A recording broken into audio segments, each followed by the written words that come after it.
by a tiny European country called France.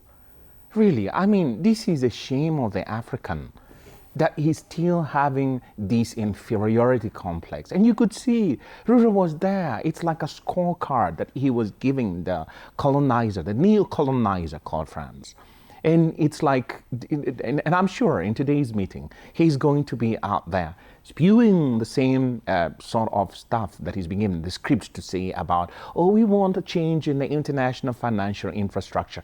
And tomorrow, and the IMF is seated there, and he will not lambast the IMF. And look, the shameful bit of it is that the G20, and he's supposed to be there in replacing Cyril Ramaphosa from South Africa, because the US saying that, look, Ramaphosa, you're doing genocide of white people in South Africa, the farmers, and therefore we don't want you in this meeting. Oh, you know, Ruto, you need to show up. And he's out there, you know, very happy.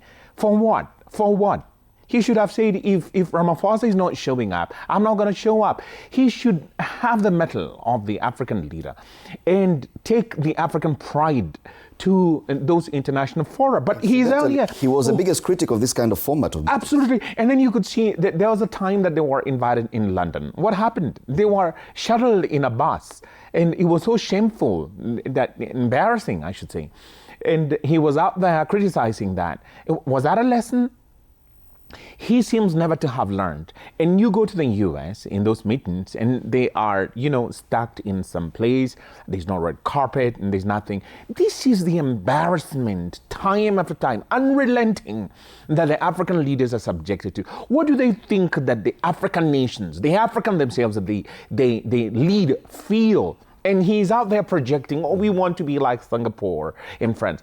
France is depending on Africa to thrive. 30% of the uranium that fuels the electricity in France comes from Africa. Niger is right now asserting its muscle, economic muscle, and saying that, look, we don't want you here. But look at Comoros, for instance. Is Comoros a first world because France took over? Is Central African Republic a first world? France needs an expansion of space because it's CF franc, the monetary unit there, is being rejected in West Africa. And so they need the expansion of space. And this is what these people are blind to. And then they're being told, you know, the cloak of, you know, in technology, development, and all of that is what is being used to peddle these lies. Neo-colonization is at the face. Let's strip that mask off and tell France, no. We have our dignity.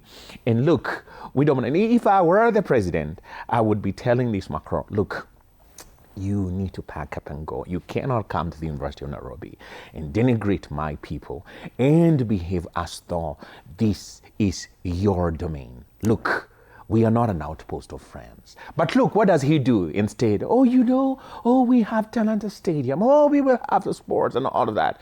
Same stuff. The cowrie shells that the slave trader came and gave the African chief to sell off the African wealth. And like I said, Lobengula is a lesson that Ruto has never learned. Okay. The problem in West Africa is historical.